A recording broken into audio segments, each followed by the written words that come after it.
Говорила я же, поведет его, мына трещина, моста трещина турат, мына. Говорила же я. Аварийный мост этот. Аварийный. Мост авария болду деген сөздөр соц тармактарга тарады.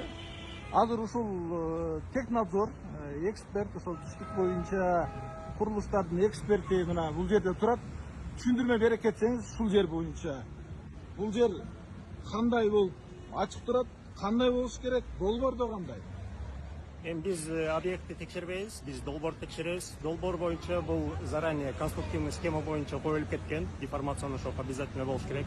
Мунун диаметри сооружения почти 50 метр болгон үчүн муну 4кө бөлдүрткөнбүз.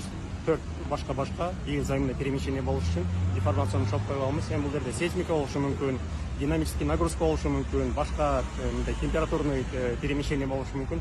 Ошодон трещина бузулуп кетпеш үчүн обязательно коюлган конструкция. Бул деформационный шов 5 см коюлган.